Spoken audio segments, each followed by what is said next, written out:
Hello, everyone, and welcome to the latest edition of Seconds Out Live. I'm Danny Flexen, and delighted to be joined this week by it's not Eamon Khan with the haircut you've all been begging him to have for so long. It's lean Josh Green in the by now familiar environs of the kitchen. Josh, how you doing, mate? Very good, mate. Nice to get the kitchen some airtime once again. It's been a few weeks since I've graced the Seconds Out Live studio, if you could call it that. And yeah, good to be back and some great stuff to look back on from the weekend. And if there's any, plumbers or kitchen companies out there that want to kind of brand up Josh's kitchen and fit it out for free, I'm not saying it needs a fresh look, but if there is anyone that fancies it, they can get to sponsor the live as a result. Go for it. You're more than welcome. Josh is open to offers. Absolutely. I mean, to be honest, mate, really in need of a new sofa. So, if anybody from DFS is watching, please get in touch. So, yeah. Other sofa sellers are available. I should point out. Don't want to upset, Martin Kemp, who does the SCS adverts. But yeah, great week to be here joining us on SO Live, because we've just come off a big show on Saturday night, Riyadh season. And before people start trolling us in the chat, yes, Seconds Out were there. You can have a look on the channel and you'll see plenty of interviews and press conference footage and so on from Saturday night and fight week as a whole. But lots to talk about, and we will be kicking off with the main event. There's already some chats going through the live one, and I'll talk through those in a minute. But yeah, just to kind of sum it up, Beterbiev against Bivol, the battle for light heavyweight supremacy, 4 belts on the line, and probably top 3, maybe even number 1 position in the pound for pound list. Although the fact that we didn't get a completely conclusive victor may harm their chances against the likes of Crawford, Usyk, and Inoue, of course. Nearly forgot the monster. But yeah, so Beterbiev, if you haven't seen it, did edge out a majority decision, draw on one card, and a victory on the other 2. One close, I think it was 115-113, 2 points. And the other 116-112, which translates as 8 rounds to 4, which Bivol's promoter, Eddie Hearn, was very unhappy with and publicly castigated the judge involved in that score, but kind of implied that maybe it was an unfair decision as a whole. Josh, you spoke to Adam Smith this morning, and while he emphasized that the decision wasn't a robbery per se, he did feel that the wrong man got the decision. Yeah, he certainly did. I'd love to go back and watch it, but I believe he said he gave the decision by 1 or 2 rounds to Bivol, which seemed to be sort of a general consensus online that Bivol had won that fight by a couple of rounds. Haven't seen many people out there give Beterbiev the edge on it. I know there's been a couple. I think Gareth A. Davis came out and said that he believed Beterbiev won the fight, but not too many out there giving it to the man that got over the line on the light.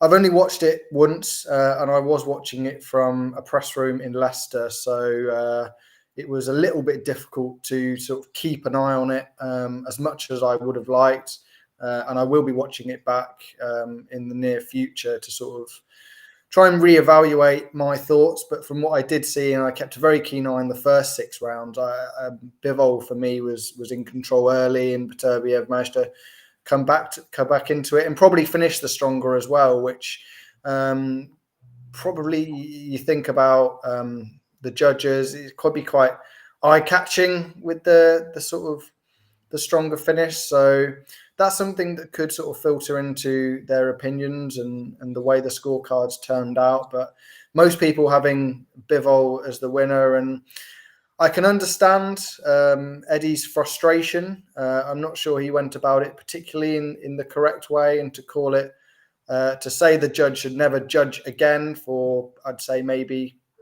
a 2-round turn. Certainly not certainly not a wide way off, only 1 or 2 rounds. Yeah, I wasn't too sure about that, but I think the overall winner was probably not quite the right way. Yeah, I'm gonna disagree, but with the caveat, or a couple of caveats. I only watched it once. I did pay for it, by the way. There was no illegal streaming going on Shea Flexen this weekend. or at least not I'm going to talk about on a boxing podcast. But we watched it. I felt that Bivol was in charge at halfway. I thought Beterbiev was just starting to turn the tide. I think I had Bivol 4-2 up after 6 rounds, and I could understand people having him 6-0 or 5-1 up because the early rounds were the closer ones. But I had Beterbiev pegging it back in the second half of the fight and ultimately had him winning 115, 113. So the same as the judge who had it a bit closer in favour of Artur. But what I would say is that I predicted on the pod, I think it was last week, that Beterbiev would win. And not only that Bivol would be ahead at halfway and be pegged back. So there could be an element of confirmation bias there that I was kind of seeing what I wanted to see to prove me right. Because as people that know me well know, there's nothing I like more than being right, especially if it's proving wrong those closest to me. So there is that element of it, but it was a very close fight either way. And when I heard the scores being read out and I heard the 116, 112, I assumed Bivol had got it. I thought, 115, 113, 114, 114 were both scores within the realms of possibility. But when I heard 116, 112, I thought it must be Bivol because I couldn't see a way where you could only give Bivol 4 rounds. So I thought that score was way out of line. You're right about Eddie. I think that he went a bit too far, but he's doing that for a couple of reasons. One, to kind of control the narrative, to come out with this idea that perhaps Bivol was robbed when perhaps, for most people he wasn't. It was a close fight. But also to press claims, I suppose, for a rematch or another big fight for his man going forward if there's not a rematch clause in the contract. So I think Eddie Hearn's doing what any promoter worth their salt would do. And I don't blame him for that. And there's obviously queues of outlets wanting to speak to Eddie immediately post-fight as well. So you can't blame him for getting it out there to as many different, as big an audience as possible. But yeah, I had Beterbiev winning. I just thought he came on stronger down the stretch. The more telling shots came from him, certainly in the second half of the fight. And I didn't think Bivol had done quite enough in the first half to offset that. But I fully respect people that have gone the other way. As long as you had it relatively close. In a 12-round fight, there was probably, maybe 6 rounds that you could say definitively went to one man or the other. And then the other 6 are kind of up for grabs. So it's hard to feel aggrieved at anyone. But I know a few people in the chat have said we used the word controversy, I think, in the headline or the description, maybe both. I mean, that's partly because we want to get people to watch the live. I'm not going to lie to you right now. But it's also the fact that there is controversy and that Eddie Hearn maybe used his platform to make it seem more egregious a decision than it actually was.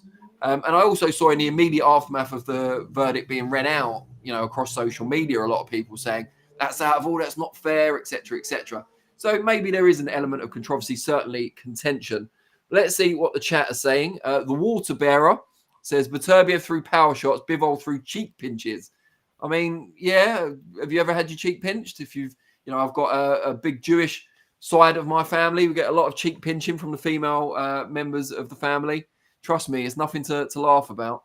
And even Bivol threw and connected a bit more. He lost because he went rap mode. Run out, steal, run back in and hide, then repeat. I'm not sure about that. I think there were elements in the second half of the fight where Bivol was still claiming the center of the ring and trying to push Beterbiev back, but his work rate dipped and he was fighting in spurts from the second half of the fight, whereas he was more consistent earlier on. Guy says Kadyrov, that's Razvan Kadyrov, infamous Chechen warlord, was ringside. Yeah, you haven't misheard me. And that's an insult to Ukraine and Usyk. Yeah, I mean, it's an interesting point. I don't pretend to know loads about the history of Kadyrov. I do remember, was it Kadyrov who was ringside a lot in the old days for, who was it? The Russian heavyweight who was on the Box Nation cards all the time, those crazy bills that we used to see on there. I'm pretty sure he was front and center for a lot of it, unless that was another Chechen warlord. I could be wrong. Like I say, not my area of expertise necessarily. I know a few critics out there will say, well, neither's boxing, but that's an argument for another day. MB says Bivol won the fight. It's not a robbery, but surprised they gave it to Artur. GC says, please discuss Kadyrov's presence. Well, we already have, but happy to go into it more if there's some talk in the chat about it. Like I say, I'm not an expert on the subject. I just remember the Chechen warlord being ringside for a lot of those shows over in Russia involving Povetkin, coming into ring, celebrating with Povetkin at the end of fights as well when he had that WBA title run. And who was it? It was Dennis. Someone's going to have to remind me of the guy's name, the cruiserweight who was always in wars on those Box Nation shows. I can't believe I've forgotten his name. He used to wear a sailor's hat. Not during the fight, obviously. That'd just be weird. Guy said, Kadyrov, the Warlord, was in a scuffle ringside and enters the ring. He's murdered more fighters for falling out with him. Again, I don't know enough about this to comment, but I'm happy to be educated by the chat. Probably the only time I'll ever say that on any subject. Ramoni Mode XD says, no controversy. Sorry, Danny and anyone. Mate, I'm a marketeer. What can I tell you? It was 7-5 either way, and I had it for Artur. Outlanded Bivol and won the championship rounds. I agree. Thunder Rose says, I've heard Lean Josh Green, Mean Josh Green, Posh Josh. We need a primary nickname.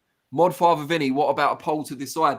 It's a very good point, Thunder Road. Although it's kind of like a WWE wrestler, you know, like Randy Orton is the Viper, he's the Apex Predator. He's got a number of nicknames. So I think if Randy Orton can get away with it, a legend like Lean, Mean, Posh Josh Green can certainly get away with it. Josh, do you have a preference? I think Lean Josh Green is the current preference, although my diet recently might have to get rid of that one sometime soon. So yeah, we'll go Lean Josh Green. Very rarely Mean Josh Green, unless I get into Sheffield again for another Terry Harbour fight night. But you know that's how it be. If we ever launch a no context Josh Green account on social media, we'll call it Unseen Josh Green. I've already trademarked it though, so don't try and gazump me. Derek Rossi says footage of Turkey telling Bivol not to complain before the cards were announced. I haven't seen that, but it wouldn't surprise me. Chechen Warlord probably had something to do with that. Yeah, I mean, I don't know. Derek Rossi also says, if you're happy with 7-5 either way, how can 8-4 be absolute disgrace leading to a ban? I think if you consider how many rounds were definitive one way or the other, you can be upset with 8-4 and be and accept 7-5. I think that there is a distinction there. Not that I am particularly unhappy with 8-4 in this case. Ramoni Mode XD says, many people like Teddy Atlas, Cole Frampton, etc. gave it to Artur. In fact, a lot have after rewatching. Checkmate 734 says, it wasn't a robbery, though historically judges tend to favour the aggressive fighters. Yeah, I said this when I was actually watching it, when it's a close fight, judges will often favour the fighter going forward. That was often thought to be particularly a US kind of stance among the judges there, but I think it can happen anywhere, really. I think you go with you. Not you, but judges often go with the person who's quote unquote making the fight. And Checkmate 734 goes on. Think of Julio Cesar Chavez Sr. versus Pernell Whittaker, where many felt Pernell won, but Chavez was ruled as the winner. No, I mean, I think that was a robbery. I think there's a real distinction there. I think Pernell Whittaker clearly won that fight. That was at the Alamo Dome. I remember Boxing News magazine at the time. What was it? I can't remember the exact quote, but it was something about shakedown at the Alamo Dome or something like that. And I'm a huge Chavez fan. He's my favourite fighter of all time. Definitely senior, not junior. And I thought he was just past his prime at that point. He'd just gone over the edge. And Pernell Whittaker was absolutely in his pomp. And he clearly won that fight for most people, except the men that matter, the judges. Guy says, Bivol fought like Leonard versus Hearns. Perfect. So, well, yeah, I mean... But Leonard got the stoppage when he really needed it. And I think that's maybe the difference there. Toby Bartlett says, I had Bivol edging it. Could have taken a draw, but I didn't see it for Beterbiev. DB Cooper 1 says, good to see Josh Green is back live streaming from the B&Q kitchen showroom as usual. I mean, B&Q, if anyone from B&Q, not Ellie Scottney, but anyone from the higher-ups at B&Q is watching, we're happy. It doesn't just have to be plumbing companies. We're happy for B&Q, Home Base, any of those lot. Wicks to come and refit Josh's kitchen, and that's not a euphemism. Nat says, the only thing I'm unhappy about was Flexen being right. Yeah, I mean, what can you do? Even a broken clock is right twice a day. DB Cooper 1, amazing high-level fight. Ready do they live up to the hype? DB Cooper 1 dropping bars in.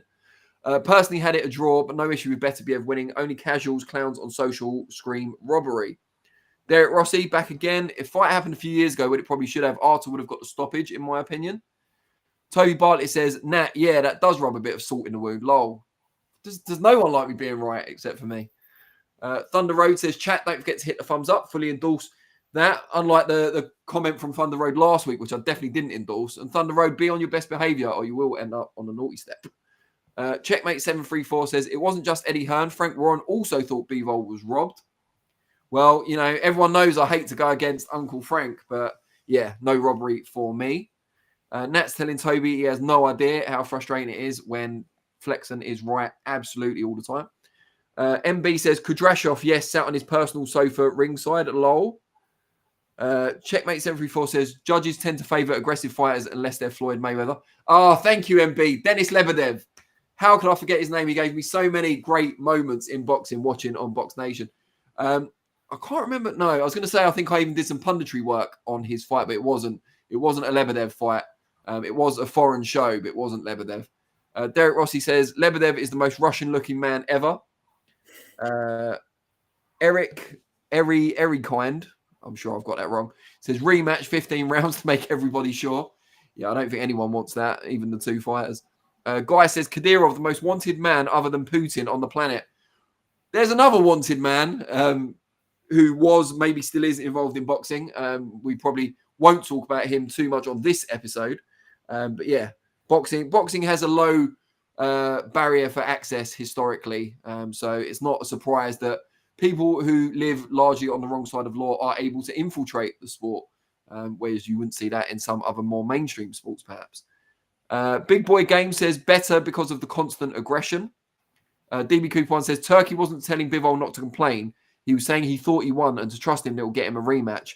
Bivol and his team complained plenty later anyway. Ramoni Mode XD says, can we talk about a 39-year-old Beterbiev throwing 1,000 plus punches? That is insane. What a machine. Yeah, see, again, I mentioned this Saturday night when the fight was actually on. Not just the fact that he's 39 years old, producing perhaps the form of his life, but also that he's coming off a really serious knee injury that forced the postponement of the fight initially. You know, everyone was worried in the week building up, talking about it. It was a subject of much speculation whether the knee injury would have any impact on the fight. And Beterbiev's work rate, his footwork, his effective aggression was outstanding. You wonder how long he can go on, given he had quite a long amateur career as well, but we shall see. Derek Rossi says, gutted not to have heard the Russian national anthem. Yeah, but isn't there a thing that they're not officially Russian, or at least one of them's not, because the WBC wouldn't let official Russian fight for their belt? I don't know if that's still the case. I'm sure Maurizio Suleiman can enlighten us. Big Boy Games says Whittaker is all hype, got exposed.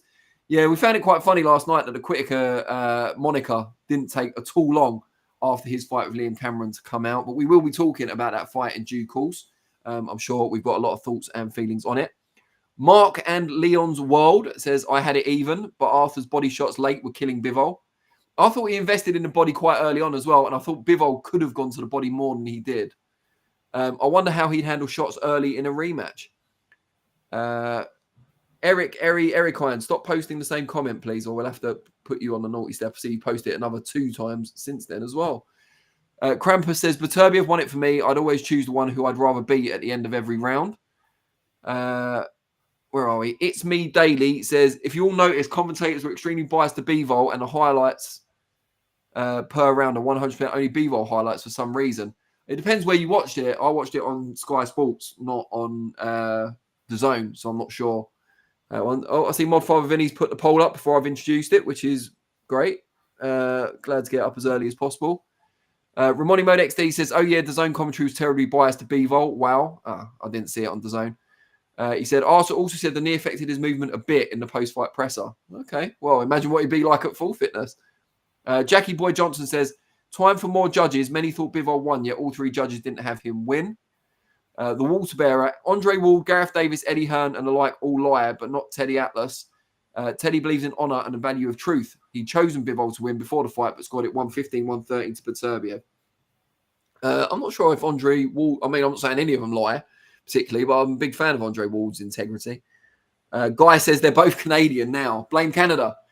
MB says the layoff Beterbiev had early in his career through contractual issues might have served him well in these later years. Very good point.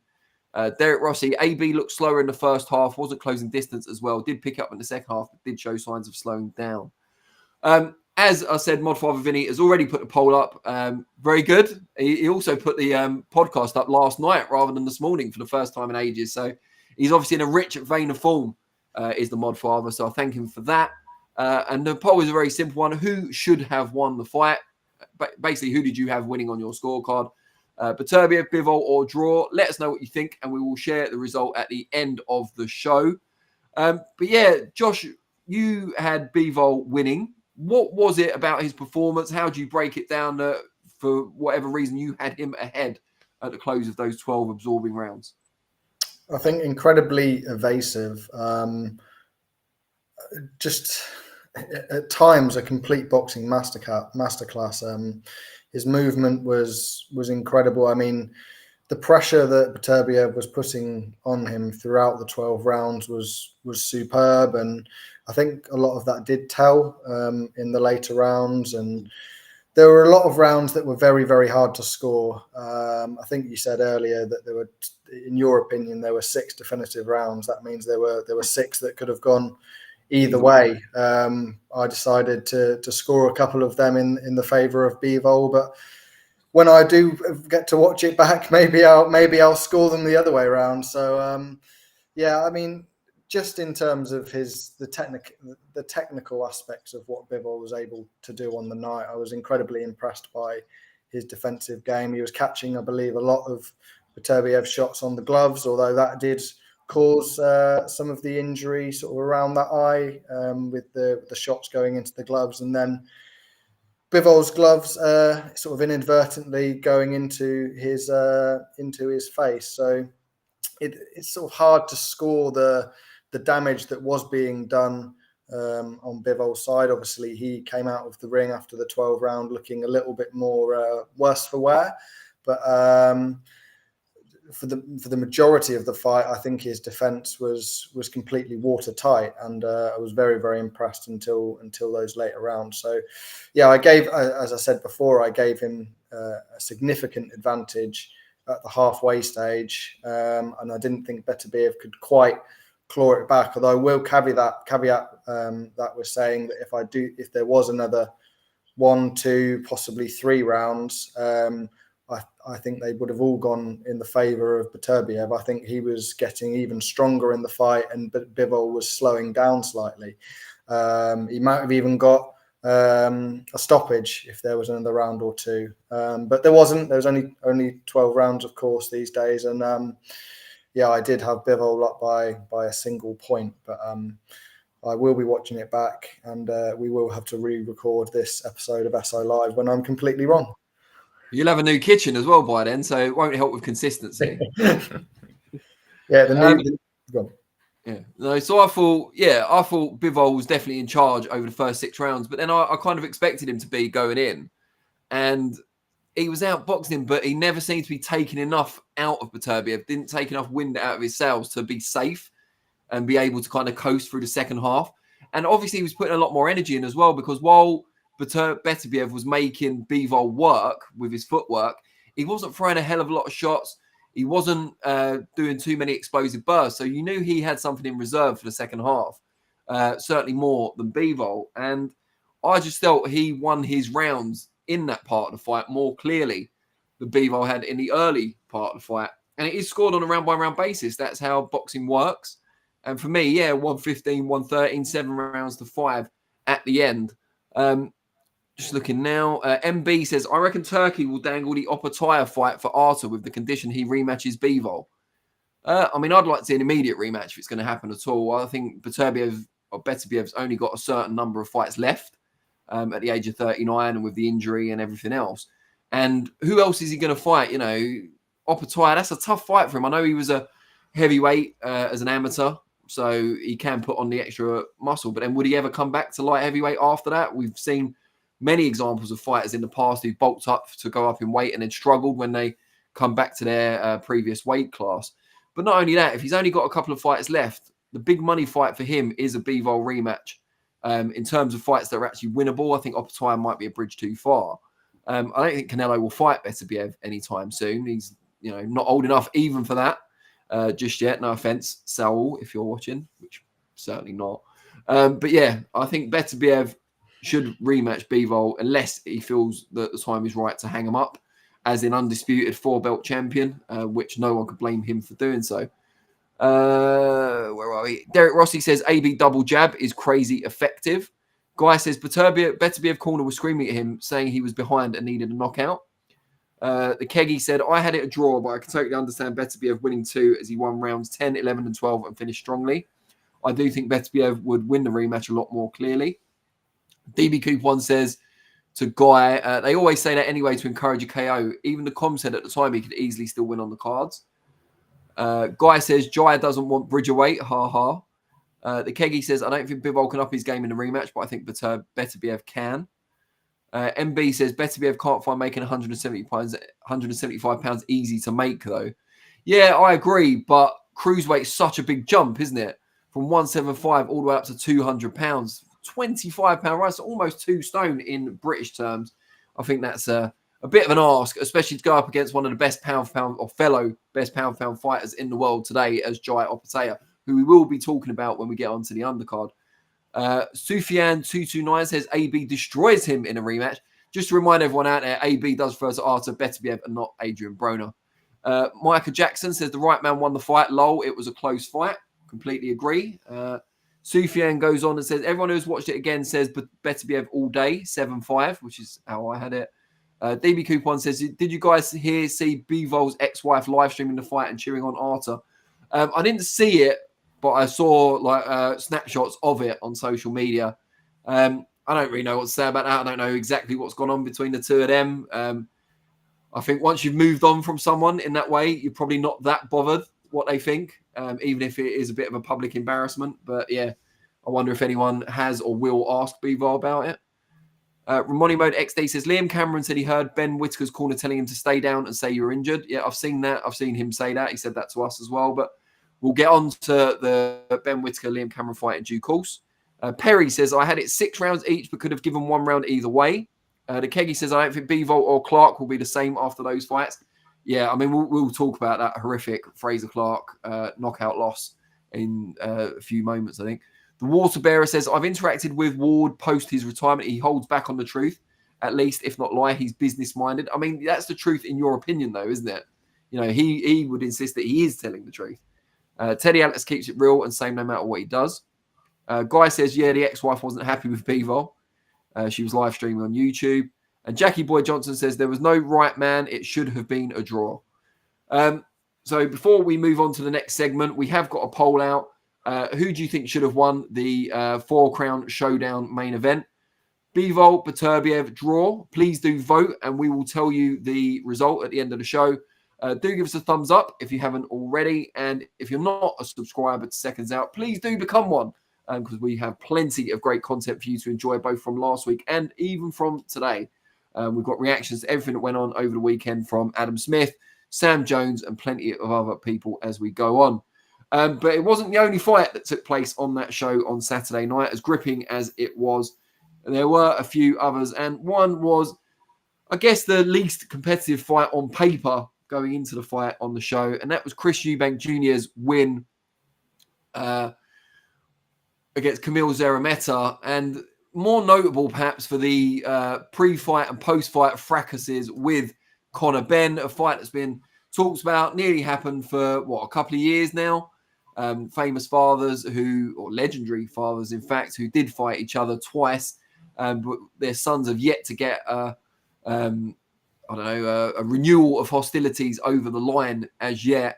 But let's start with Eubank Jr.'s performance against Szeremeta. He did get him out of there in roughly similar fashion to Jaime Munguia and Gennady Golovkin, which were the 2 previous defeats on Szeremeta's record.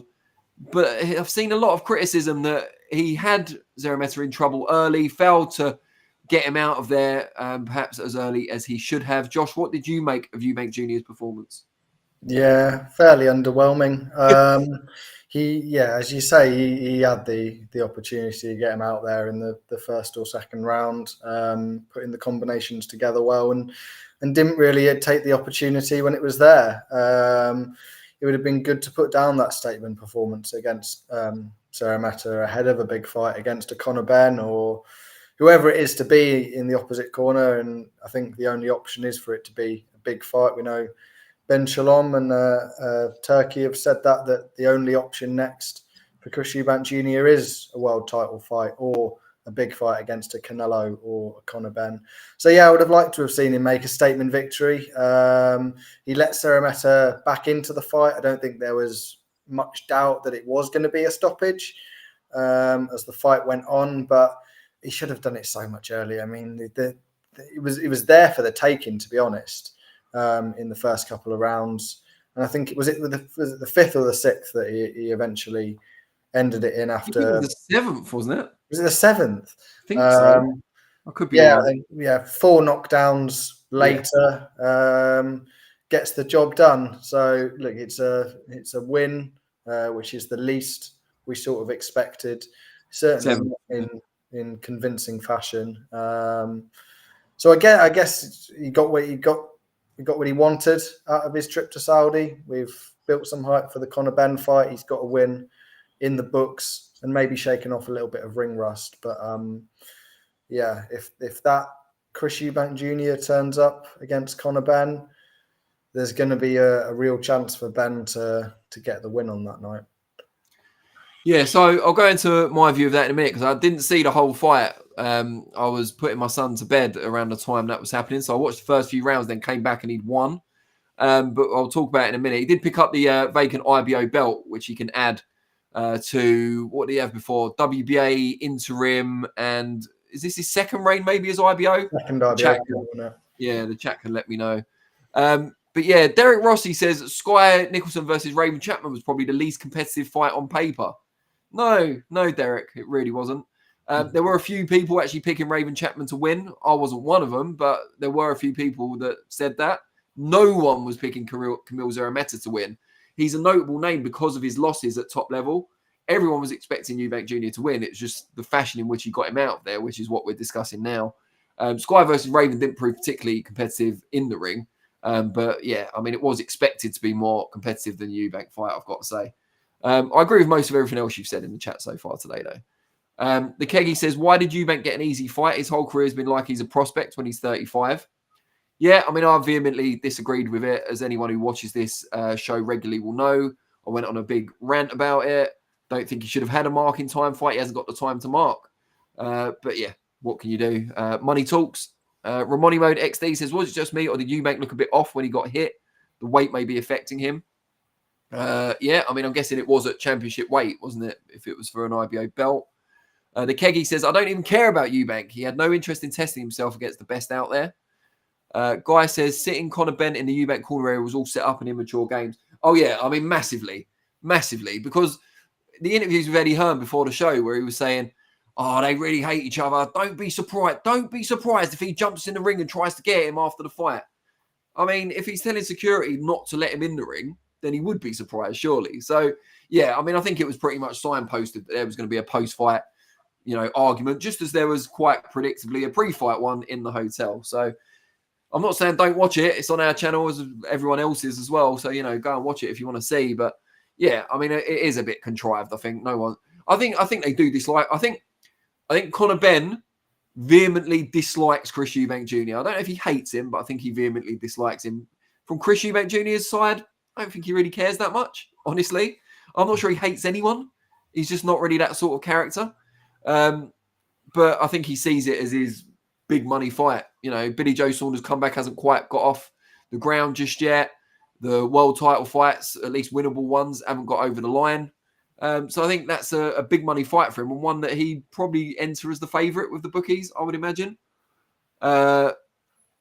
Guy says Eubank Jr. got caught, definitely. DB Cooper 1 says, it's a disgrace if Conor Benn gets off with a backdated 2-year ban, despite fighting twice, training fully during that time. Hearn's a disgrace when he says this is the biggest fight around. Yeah, but he hasn't fought under a British licence for that time. And if by getting off, you mean he gets his British licence reinstated or he applies for a new British licence and gets one, he hasn't fought under British supervision or administration for the last 2 years. I'm not saying that's right. I'm not saying it's not circumventing the process because by some elements it is, or it seems to be.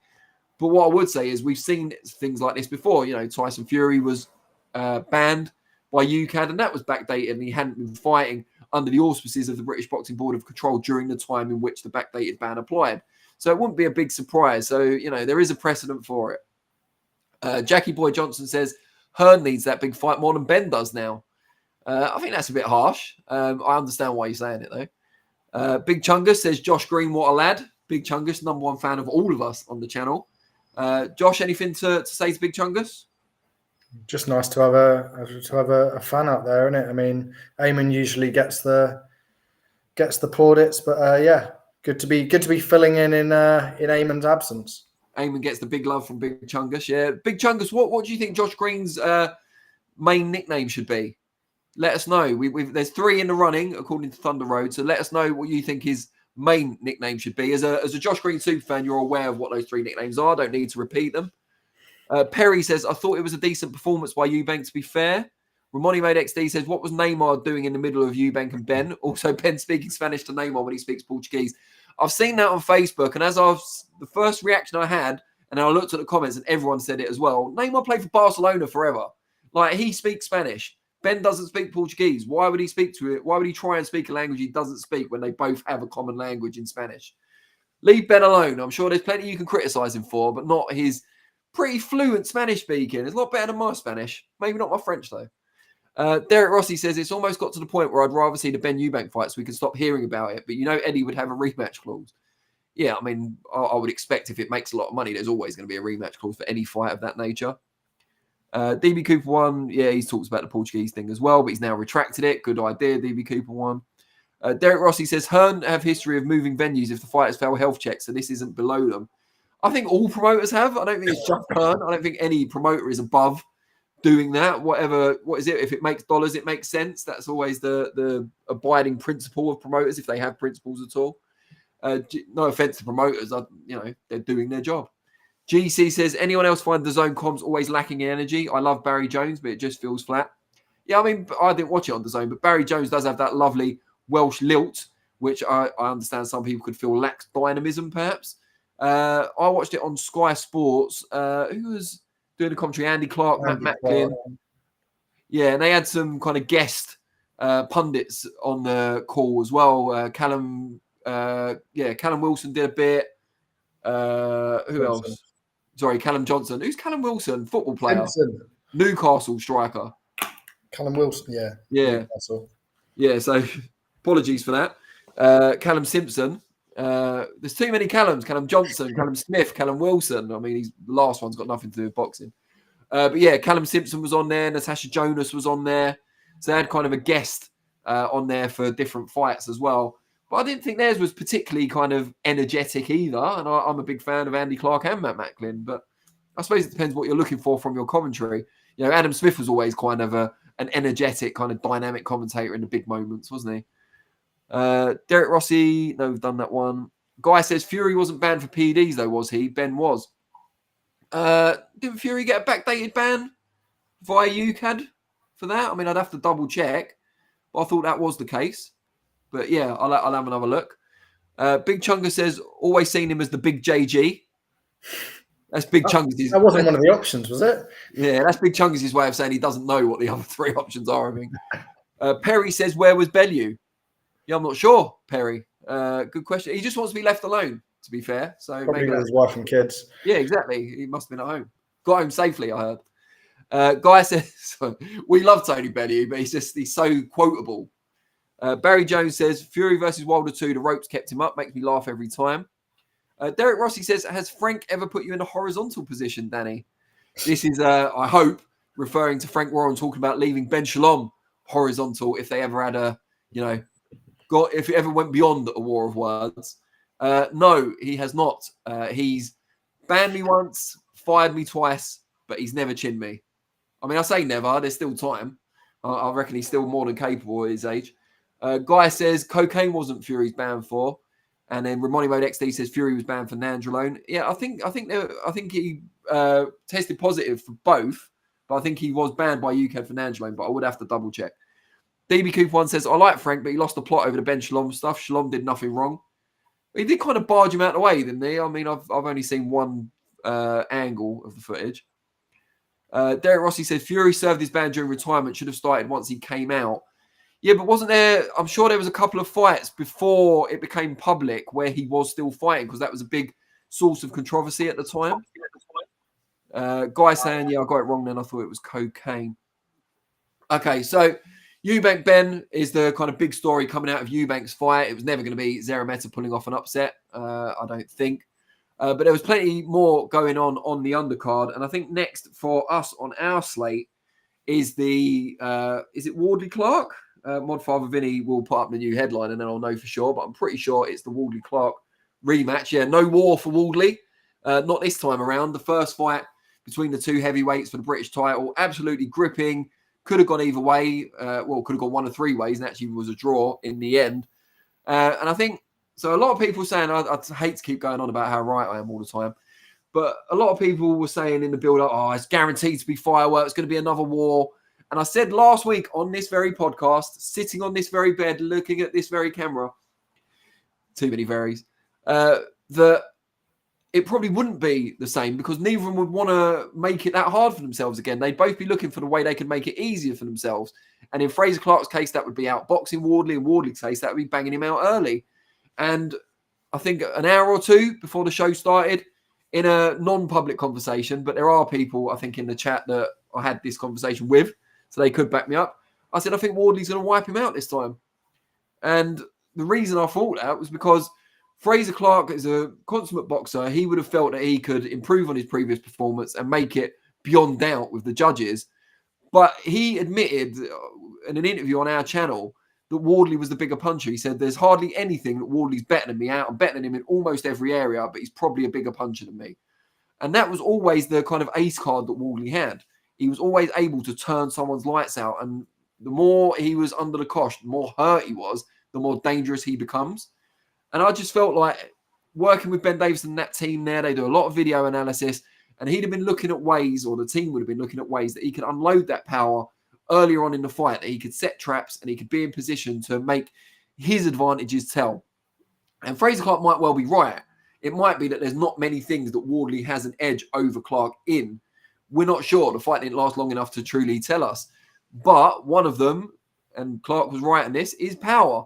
And he got in a position where he could have used that power. And I've got to say, when I watched the ending of the fight, on first glance, I thought that the referee could have stepped in and kind of parted them, broke them, when Frazer Clarke's back was turned against the ropes. And I was saying, well, I think that's a bit unfair. This is going to be a controversial knockout. But then when I watched it back on replay, you could see that it was, A, it was Clarke's fault that he turned around. And B, he quickly switched back into the right position. I think that didn't mean that he took a lot of shots that he didn't need to take, but I don't think the referee would have been right to step in at that point. And Wardley was excellent. He did exactly what he needed to do, didn't waste a punch, got his opponent hurt and got him out of there. And you can't help but feel bad, feel sorry for Frazer Clarke. Obviously at the time everyone I think watching it was very worried about him. Probable fractured cheekbone. I don't know if that's been confirmed since. But yeah, just horrible knockout. He was prone, kind of frozen sideways against the ropes for quite some time before he dropped. And the referee, and this is something where I will criticise the referee, imposed a completely unnecessary count. It seemed to take him some time to realise just how much trouble Clarke was in. Eventually did see it and waved it off, and he got the help he needed. But yeah, I mean, felt terrible for him. And now thoughts turn to the future of both men. For Wardley, going up to that international stage, he stayed at domestic level probably longer than many thought he would, so credit to him for that. But now ready to fight some of those fringe heavyweight contenders and work his way up the Riyadh season cards. For Frazer Clarke, bronze medal as an amateur at the Olympics, very, very good technical fighter. Maybe turned pro a little bit too late, as a lot of people are now saying. And unlike Joe Joyce, doesn't have the same sort of style that's going to get him where he needs to get to as a pro. Maybe he should knock it on the head if he's made enough money, if he's happy with his accomplishments, because it doesn't look at the moment like he's going to go far beyond domestic level as a pro. And there's no shame in that. There's a lot of fighters out there who are superb amateurs who never hit the heights as a pro. Frankie Gavin is the one that always comes to my mind. Incredible amateur, great skills, but for whatever reason, never quite got it past British title level as a pro. And there's no shame in that. There's no shame in a British title challenge or win and knocking it on the head if you've already accomplished so much in what was your chosen field, which was amateur boxing for Frazer Clarke. I feel like I've talked for absolute ages. So I'm going to go to the chat and then I'll get Josh's take on the fight and the future for both men. Let me find it. DB Cooper one says, banned once, fired twice by Frank Warren. Put that in your social media bio. Yeah, I mean, I will. maybe one day. When Frank's no longer in boxing, if that ever happens. PC says, how far can you go learning boxing at home in a small shed at the age of 49? MB says, Eddie and Frank are sorted that Shalom is muscling in on the Saudi train. Perry says, Frank Warren seems to be very miserable over the last couple of years, despite being at his peak in boxing. I think you need to see him when he's had a few drinks. I don't think he doesn't seem so miserable then. Ramoni Mode XD says, I felt sorry for Big Frazer. I hope he's okay. The dent in his head from the jaw fracture and cheekbone break is devastating. It looked horrible. Derek Rossi says, never seen a fighter look like that after being sparked. Ref was determined to give him the 8 count. Toby Bartlett says, why has nobody ever told Tony Bellew that Jai Opataya is Tim Cahill's of Millwall and Everton cousin? He'd suddenly turn into an Opataya superfan that wants to be ringside every fight. Derek Rossi says, got big freezed. I mean, I think it's in bad taste. I don't think there's any doubt about that. But I'm not sure comedy-wise it really works either. Derek Rossi, you started so well, and now I'm just disagreeing with you constantly. MB says, Wardley the Bois is not a million miles away if Fabio keeps this up. Yeah, I mean, even now that'd be an intriguing fight. I'd make the Bois a healthy favourite, but I wouldn't. I'd be quite happy to watch that fight. God, that'd be a real kind of rock'em sock'em robots type thing, wouldn't it? The Keggy says Clark's not going to be the same after that. Yeah, I mean, very much so. Wardley versus Joyce would be a decent fight now for the level Wardley's at, says Jackie Boyd Johnson. I don't know. I mean, I'd like to see Joyce retire, even more than I'd like to see Frazer Clarke retire. I think Joyce isn't going to win a world title now. I think he's looked, probably the worst he's looked as a pro in his last fight. And I have seen, last time I interviewed Joyce, some worrying signs, I think it's fair to say, in his general demeanour. And I'm not a doctor, clearly. But I would like to see him knock it on the head. Derek Rossi, people saying he has a back injury as well. Frazer hardly ever rotates into punches. The Keggy says Wardley versus Chisora or White next would help build Fabio's profile up even more. I don't think he's going to fight White, though, is he? Aren't they still part of the same team? Or White was his manager for a bit and close friends and stuff. So I don't think that will happen. But Wardley Chisora, I happily watch that as one of Chisora's final fights. DB Cooper 1 says Angel Fernandez masterclass. Eamon Khan would make a better trainer, in my opinion. I think that's quite harsh on Angel Fernandez. I think he's done some good work with a number of fighters. I don't think, if you've got the fighter who's not the bigger puncher in the fight and your fighter gets caught early on, there's only so much a trainer can do in that scenario. Perry says, I think the ball would walk through Wardley right now. It'd be exciting while it lasted, though, Perry.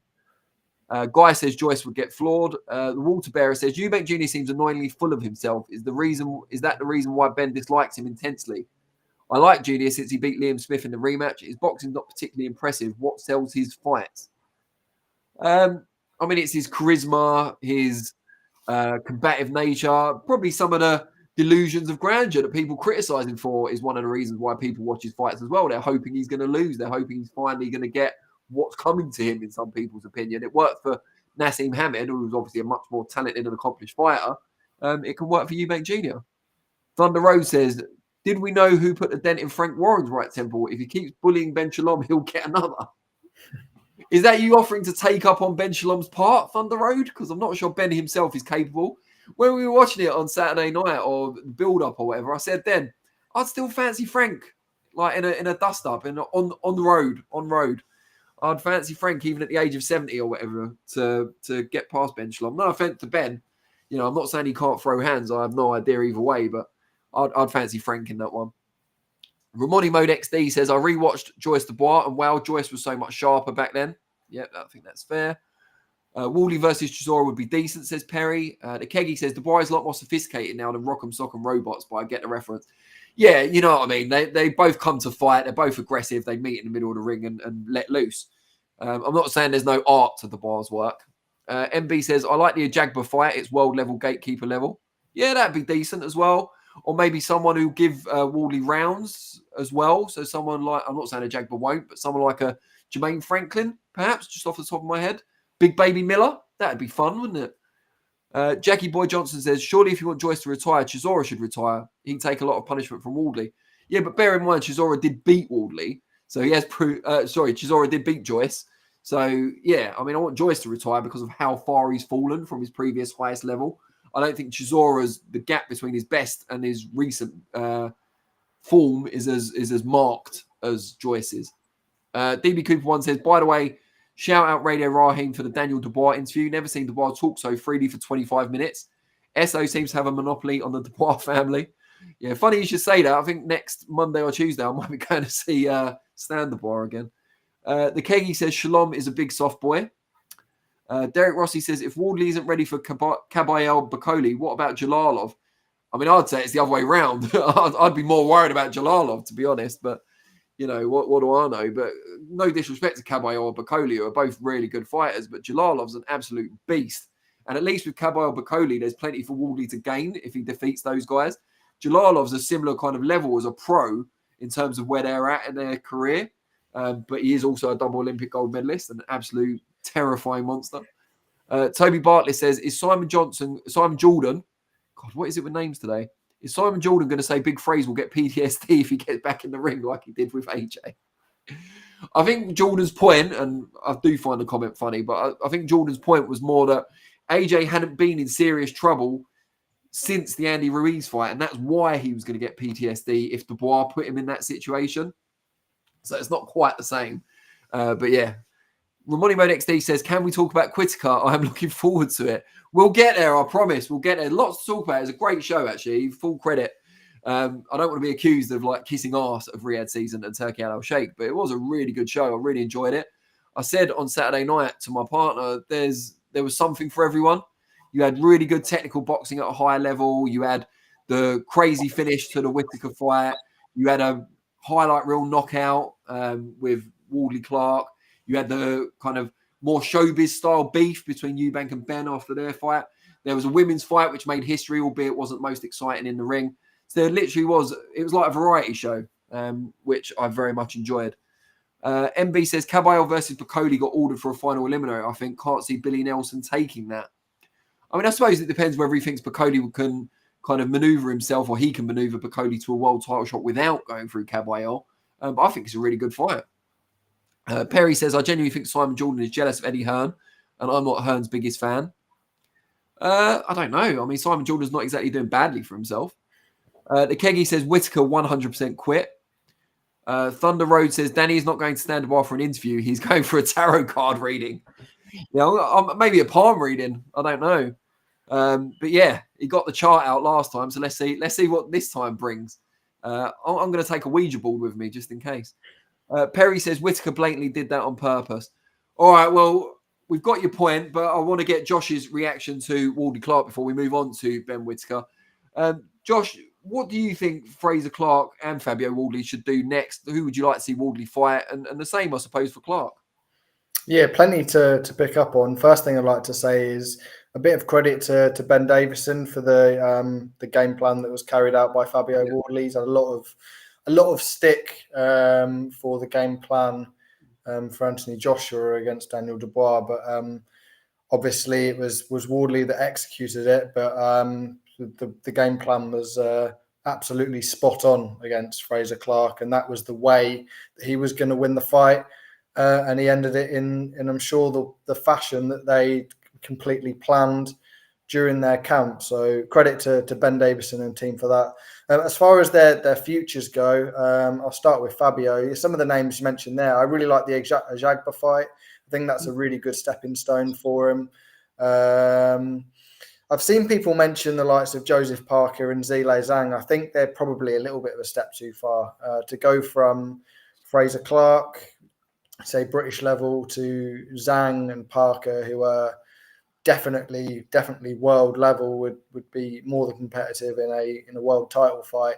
Seems like a little bit of a leap at the moment, but the Ajagba fight, possibly the Kabayel fight, it's not a fight that's going to be incredibly attractive, or certainly not going to gain the interest of the public in terms of the build up. But that's a stepping stone that would raise the profile of Fabio Wardley. Not too keen on the Bakoli fight at the expense of sounding like Billy Nelson. I think that's a very tough one for Wardley. I do really rate Bakoli. I was really impressed with his win over Jared Anderson. And I would probably favour Bacoli in that one. As far as Frazer Clarke goes, and me and you spoke about this on the night or the night or the morning after. He's a fighter that's had and taken a fair bit of punishment. Combined pro and amateur fights over 200 now. Although he's still a relatively young heavyweight, he obviously turned over considerably later than lots of heavyweights do. And I'm just not sure what there is to achieve left for Frazer Clarke. I believe that he could win a British title, whether that would be a Dakers or maybe an Adelaide. Obviously wouldn't fancy it if it was Moses Atalma in the opposite corner. I think he's capable of winning a British title, but is he capable of going on to fringe world level at this stage? Maybe if he'd have turned over 2-3 years before, there may have been more room for manoeuvre. He would have been a couple of years younger, and you've got time to rebuild for a year, 18 months. And he can put himself in those positions, and he can gradually up the opposition. But I don't think there's the time for him to gradually up the opposition and get to world level when he's still in a competitive shape where he really feels he's going to be in those fights. So in terms of what's still on the table to achieve, I think a British title, if that's what gets his juices flowing and he believes that's worth being in the sport for, that's worth the amount that he's going to be paid for those fights and worth the damage that he possibly will take in those fights, then absolutely continue and go after that British title. But if that's not something that he feels is going to be worth his time and his effort and his career, then maybe it's something that has to be considered. He's an excellent talker. We've seen him on commentary before. He's got things to turn to if he does want to make that decision. And I think after the damage that was sustained on Saturday, I think there is a decision to make. But I'm sure the boxing world will support him whatever he decides. Yeah, nice sentiments there. The water bearer says, is Sky Nicholson really that good, or is it mainly her looks? Is what mainly her looks? I'm not entirely sure what you mean. You mean like her fame, her notoriety? I mean, she's a good boxer. She was an Olympian. She's a world champion. She clearly beat her, number one contender. I believe she was the mandatory on Saturday night. So, yeah, I mean, she's good. Very technical. And it will take a really gifted pressure fighter to pin her down. Don't go anywhere with that. But yeah, she's a very good boxer. I don't think we should objectify her, but I think at the same time, I think it's fair to say she's perhaps more famous than a boxer who's just as good that maybe isn't as attractive conventionally. I think that's fair. I think that helps marketing with any sports person, female or male. So, yeah. But I think she is also a gifted boxer. Jackie Boy Johnson. Yeah, so they're starting to talk about Whittaker now. So let's move on.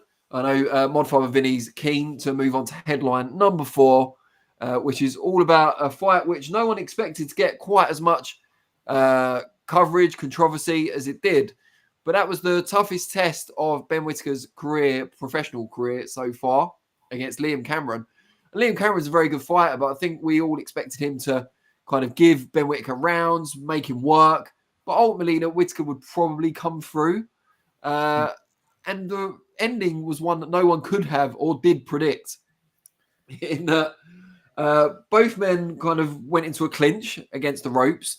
And it seemed like Liam Cameron was kind of pushing Whittaker back at first, but then Whittaker locked his arms over Cameron's and leaned back to kind of get away from the clinch.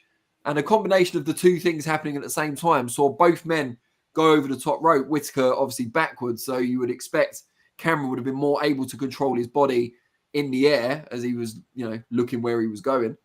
But yeah, Whittaker landed awkwardly on his leg and apparently suffered an Achilles injury, which caused him to be stretchered out of the ring and the fight to go to the scorecards.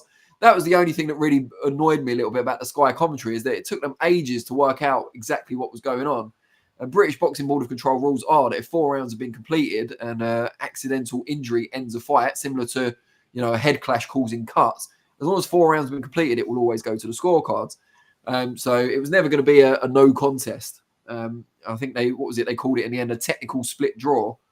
And that caused even more controversy. So the original controversy, and the one that people are mostly still talking about now, is the severity or otherwise of Ben Whittaker's injury, which no one except Whittaker and the people around him really know for sure. But whether he could have carried on and decided that things were getting tough in the ring and he'd rather live to fight another day. And the second element of controversy was whether it should have been a draw after those 5 rounds that they completed. Or did they even complete 5? But they scored 5 and it went to a draw. And Liam Cameron felt aggrieved. He felt he did enough to have won the fight in that short period it lasted. Josh, what was your initial reaction to the way in which the fight ended? Complete shock. As you say, Cameron was pushing towards the ropes, but it was certainly Whittaker who allowed them to tumble over and fall to the floor. I've watched the fall so many times now. I must have watched it 15, 20 times, and I still fail to see where the injury has actually come from on Whittaker's leg. I don't want to see it. I don't want to say it was a soft landing, but if it was going to be an Achilles injury, I thought it might have got caught on the ropes or something like that, and that certainly didn't seem to happen. It seemed to sort of more come down with a bit of a bang on the side of the canvas. I'm struggling to see where such a serious. I believe there, of course, could have been an injury, but an injury to go as far as being in a wheelchair out of the ring, and for the contest to stop in such sudden fashion. Having watched it so many times, I'm struggling to see where that's come from. As far as the scorecards go, I had Cameron 4-1 up at the time of the stoppage, and I don't want to say I was shocked to see the draw read out, but there's controversy over the main event, but I think these scorecards are worse in my opinion. I find it very, very hard to give Whittaker a draw in that. So you'd have to give him 2 rounds and a shared round. I only gave him 1. I can't remember which round it was, but for me, Liam Cameron did more than enough to win that fight, and he should have got the victory. But I hope there is a rematch, because I'd expect Liam Cameron to come out the same, and I really do think he can get the win over Whittaker. Yeah, see, I think I had it 3-2 to Cameron. But yeah, I was surprised by. Well, no, I wasn't surprised by the draw. That's a lie. I was sadly not surprised by the draw. But yeah, it does seem unfair on Cameron. However, hopefully he gets his rematch, and this could benefit him longer term. Whereas if it had gone the distance, and again though, if he'd been robbed after 12 rounds, I'm sure it would have helped him in some ways in his career in terms of his profile. But what I would say is, as soon as it was declared as soon as it was declared that the fight was over and the boxers wouldn't be continuing, Whittaker was getting help to his feet and so on, I said then, he's going to get absolutely caned for this. I said, not only are people on social media going to say that he's done it on purpose and, he could have carried on, but there's going to be people asking for scans, asking for statements. It's just going to go on and on until they either prove that he's got a serious injury, or they say, all right, I'll hold my hands up, maybe I could have carried on. I don't think it needs to be a serious injury to have ruled him out of the fight. You only get a 1-minute interval between rounds. If he can't walk on the foot, then he can't carry on. Now, whether that's a serious injury, like he's torn his ligaments or anything like that, I don't think it needs to be to rule you out of a fight. But then at the same time, the stretcher, the wheelchair, and all the things you just outlined, Josh, I don't think it helps his case if it does come out that it was quite a minor injury, and the next day he was back in the gym. So we'll have to wait and see. But I can't imagine he'd have. It's so hard to say, but he'd have pulled out of a fight. He must have known the amount of stick, even in that moment. he must have known the amount of stick he was going to bring on himself if he was pulling out and he could have continued. So I've got to believe, well, I haven't got to, but maybe I'm choosing to believe that he knew that he couldn't go on in the next round and adequately defend himself with that injury. But we'll have to see. And I think there should have been a statement by a boxer or from Ben himself by now. I think that would have done a lot to, get rid of some of the controversy and the stick he's getting on social media, because I've seen people, certainly on my feeds, talking more about this than the main event, and not for good reasons. So, well, it's good for Liam Cameron, I suppose, because everyone's talking about him now, whereas perhaps they weren't previously, and in positive terms. So good for him. But yeah, for Ben Whittaker, it's not an ideal thing. And it reminds me, and I said this again, something I said on Saturday night, is that it reminds me of when Conor Benn had that controversial win over Cedric Peno early in his career and got absolutely destroyed for it, because most people felt Peno should have won. It wasn't Ben's fault that he got the decision, which a lot of people considered a gift. It was the judges, but Ben was the kind of lightning rod for that criticism. And eventually Ben rematched him. It wasn't the most impressive performance ever, but he certainly beat him clearly the second time. But all in between, there was a lot of talk about it. When are you going to rematch Peno? He was fighting other people, and they were like, yeah, but you were robbed. You shouldn't be unbeaten, etc., etc. And it hung over him for a while. And it's probably hard for some people to comprehend that now when you think of the clouds that have hung over Conor Benn since, and the levels he's got to since as well, in fairness. But yeah, I mean, it's a similar situation. And the sooner Whittaker can make a statement about this, and even more importantly, get back in the ring with Cameron, the sooner the better, in my view. Jay Sharp says, Whittaker couldn't decide an injury to claim. The act is obvious. I think that's maybe a little unfair. Ramoni Mode XD says, did you see Whittaker punched a hole in the wall or something? The Zone posted on Twitter post-fight. So arrogant. Surely that's more frustration than arrogance. DB Cooper 1 says, as a certified day one Ben Whittaker hater, you're a hater of everyone, DB Cooper 1. Let's not specify it's Whittaker, who has warned people of the hype job. This is my moment. Christmas come early. Calm down, Marty McCutcheon. This is not your moment. MB says, I still don't understand why it went to the scorecards. It's a TKO win for Liam Cameron, surely. No, that's not the rule. If it's an accidental injury, just like if it was a clash of heads that caused the cut that ended the fight, it would be going to the scorecards as long as 4 rounds have been completed. It would only be a TKO, is an example. If Liam Cameron dropped Ben Whittaker and he twisted his ankle on the way down and ruptured his Achilles in the process, that would be a stoppage win for Cameron if Whittaker couldn't continue. Because he's done something to cause the injury within the rules of boxing. In this case, it was an accidental, it was an accident that caused the injury. So it would always go to the scorecards in Britain after 4 rounds in that context.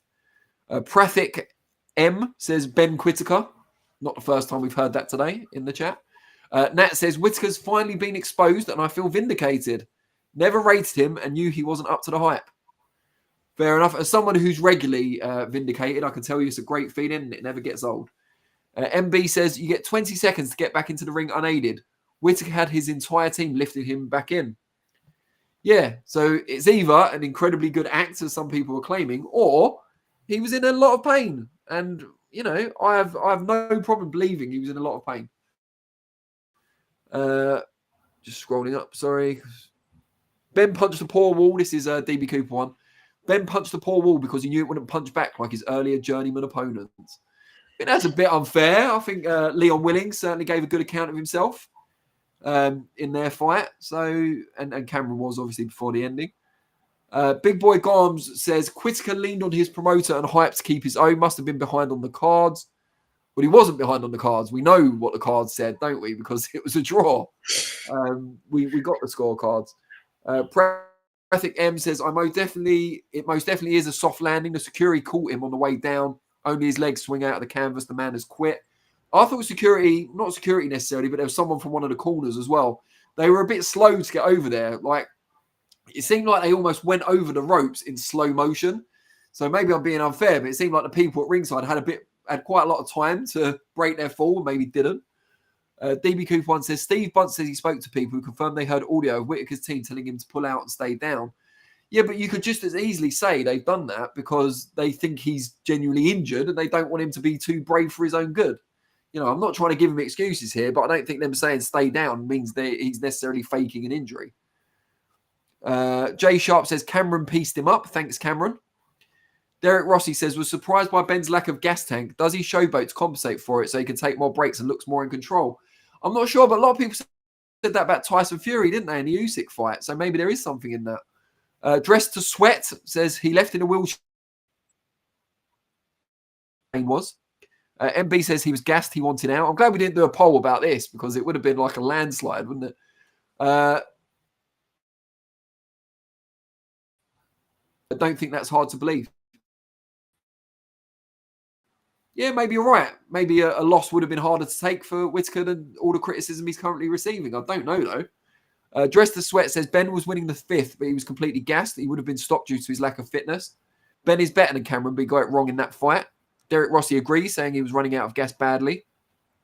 Jackie Boy Johnson says they're going to have to get safety mats around the ring for any Whittaker fight in future, especially if he steps up. It'd be like WWE. Yeah, you can remove the mats to expose the stone floor underneath. Big Boy Garb says Cameron was talking to Ben during the fight, telling what round his lights were turning off. Ben took his opportunity to regroup, do some cardio, and come again. Big Chungus says, guys, ease up. You're all so harsh today. Big Chungus, I haven't forgiven you for not knowing Josh Green's 3 nicknames, mate. Come on. Ramoni Mode XD says, Cameron said he saw Ben was out of gas by round 2, and he was extremely surprised how little power he had left by round 4. I'm not sure Ben Whittaker is known as a power puncher generally, though. So, I mean, maybe he means he was surprised by the difference in power from round 2 to round 4. I can understand that. But it's not like Ben Whittaker's this one-punch knockout merchant generally anyway. But it seems like the chat have certainly made their mind up. Trial by public jury in this case. But if he doesn't, then I would then be very disappointed and far more sceptical. Together. This is the pro game, baby, not gap year Team GB travel the world for free league. That's a bit harsh. And I also think they train, like physically train, very hard at the GB squad in Sheffield. Ramoni Mode XD, remember when Ben Whittaker said Artur and Dmitry were ducking him by not sparring him? I never saw that, but yeah, I mean, that's a silly comment if he did. Mucky says Ben was incredibly easy to hit. Thought he was levels above Cameron. Liam really broke his heart in there. Yeah, I mean, Josh, regardless of whether you think the injury is legit or not, what can we take about Ben Whittaker's future prospects based on the performance within the fight itself before it ended? Yeah, I think I was... You mentioned before, he's obviously not known as a puncher, but more damage to Cameron in there. I mean, Cameron was really impressive. Arthur has come out this looking great, by the way. But yeah, I expected to see more power and be able to impose himself a little bit better on Liam Cameron. And if I was gonna say anybody's engine was gonna sort of be a negative and fail them a little bit, I would have probably gone on Liam Cameron's side for that. But surprised to see after 5 rounds that Ben Whittaker was slowing down a little, and Cameron, in my opinion, seemed to be taking a little bit more control of the fight. So yeah, I mean, if there is to be a rematch, there's a lot to work on for Ben Whittaker, that's for sure. And I mean, as I said earlier, I firmly believe that if the rematch happens, Liam Cameron's got a really, really good chance of winning that. He's with Frank Warren now, I believe. He signed a deal with Frank. I'm not sure how long that deal is, but if that fight is to happen, yeah, Frank will be in his corner per se. So yeah, some really, really positive night, even though we didn't get the win for Liam Cameron, and hope we get to see that rematch. Let's go back to the chat. And DB Cooper 1 says, why did Boxing Social not go? Where's Lewis Hart, the shoe shiner? You've deliberately spelt Lewis's first and surname wrong there, DB Cooper 1. Your shtick is getting a bit old now. I don't know why Boxing Social didn't go. I did ask Lewis Hart. I did the correct spelling, obviously, when I addressed him. And he has no comment on the matter, unfortunately. Maybe he'll come onto the chat in a minute and give a public comment. But yeah, I'm not sure why they weren't there. I don't know if it was a similar reason to why we missed half of a fight week not too long ago out there. But, oh, sorry, not out there, as was in the UK, but with the same promotional unit. But yeah, I'm not sure. Let us know if you find out. Dress to Sweat says Ben Whittaker is not a power puncher, but neither is Bivol. Ben needs a new coach and he needs to move in the ring. Ramoni Mode XD says Eddie won't be in a rush to sign Ben anymore. MB says I still think Whittaker will win a world title. His talent is obvious. Dress to Sweat says Ben gassed out because it takes energy to sit and trade. It will gas you out. Ben needs to punch and move. He has less power than a AA battery. All right. I don't know why the AA gets so much stick. What about C's and D's? Do people even use those anymore? In the old days, Josh, well before your time, we used to have like transistor radios that you'd carry around with you. And you'd have to put about 8, I kid you not, 8 massive D-sized batteries in there to make them work. You just can't, it blows your mind now. I'm sure the older people in the chat will agree with me. They'll feel my pain. Derek Rossi says, does this say about quality of GB amateurs over the past few cycles? Frazer, Ben Whittaker, Buatsi, Joyce have all underperformed in Art's foreign career as expected. Joyce has got quite far, in fairness. I mean, yeah, he lost twice to Zhilei Zhang and his career seems to have taken a downturn since then. But he got to quite a high level and beat the likes of Joseph Parker and Daniel Dubois. So I think Joyce did actually very well. Buatsi's on the verge of a full world title shot. He's got an interim belt currently as well. His career has been delayed for a number of reasons, not connected to, GB or how good or bad he was there. So I don't think it's that at all. I just think some people have styles that convert better from amateur to pro compared to others. I'm not sure Ben Whittaker's style is as easily kind of adaptable to the pros. That doesn't mean he won't make it, though. Big Boy Garm says, Frank knows talent. If he sign up Liam, then Ben's 15 minutes is up. Ramoni Mode XD says, all Ben's guys lost yesterday. Oof. He better be hoping O'Hara doesn't pull off a blinder on Saturday. By Ben there, you mean Ben Shalom? Wasn't his best. Well, no, it hasn't. They've got a partnership agreement with Eubank, don't forget. And Eubank did win on Saturday night. So, yeah, calm down. Toby Bartlett says, I like Ben, but what a story Liam Cameron has from nearly dying in an ambulance to should have beaten Ben Whittaker within 2 years. So happy for him signing with Frank. Yeah, he's been through some personal tragedy and stuff as well. Great guy, Liam Cameron. Always been a big fan of his. I think a lot of people forget what a good amateur he was as well in his own right. ABA champion, very, very good. And yeah, I think most people in boxing are delighted to see him go from where he was to where he is now. And long may it continue. We did put out a poll near the start of the show regarding the main event. We said who should have won between Beterbiev and Bivol, which one of the fighters or a draw. Thank you all for voting. And bit of a landslide here. Very unexpected, actually, for what was a close fight. 59% of the vote, Beterbiev. So the right man got the decision. Sorry, Adam Smith. The right man got the decision, according to the chat. Bivol, 26%, draw 14%. Overwhelmingly in favour of Beterbiev in the chat. Josh, what do you make of it?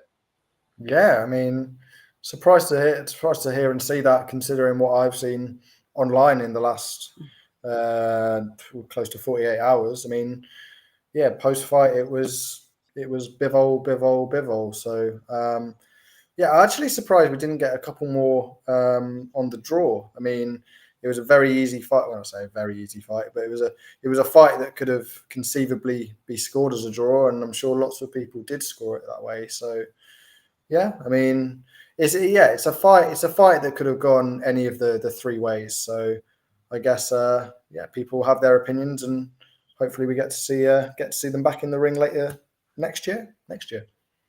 And DB Cooper 1 says, back in Danny Flexen's youth, they lit the boxing ring with candles and witchcraft, which I actually quite like. DB Cooper 1, well done. MB says, that surprises me. I'm assuming he's referring to the poll results rather than the candles and witchcraft, but you never know. DB Cooper 1 says, I honestly think O'Hara Davis could beat Adam Azim. Huge step up for the kid. O'Hara can bang. Nah, it's not going to happen. Sorry, not having it. Adam Azim's very, very talented. He won't take any unnecessary risks. He'll soften Davis up before he, steps in to try and finish the job. I don't think his training team would allow him to be stupid in that fight. Yeah, I think Azim wins that. But yeah, maybe I'm wrong. We'll see on Saturday night. I'm not often wrong, though, as anyone who has heard me talk about the previous Saturday night will know. Mucky says, I thought Bivol nicked it. It was a close fight. I didn't mind seeing either fight win, to be honest. It was a cracking fight. Completely agree. Derek Rossi says, Dillian White failed 3 tests in boxing and his combined ban was less than Liam's for recreational drug use. That is correct. Although one of Dillian White's bans was, 2 years, which is still pretty long. But yeah, Liam's for cocaine, which I know there was some mitigating circumstances as well. Just seems crazy now in hindsight, doesn't it? Clarissa Tercios says 7-5 Bivol. Dress to Sweat prefaces this by saying, I am a Bivol fan. On the rewatch, I had it 7-5 Beterbiev. There are a few swing rounds which go either way, but Beterbiev closed strong, which swung it. Completely agree.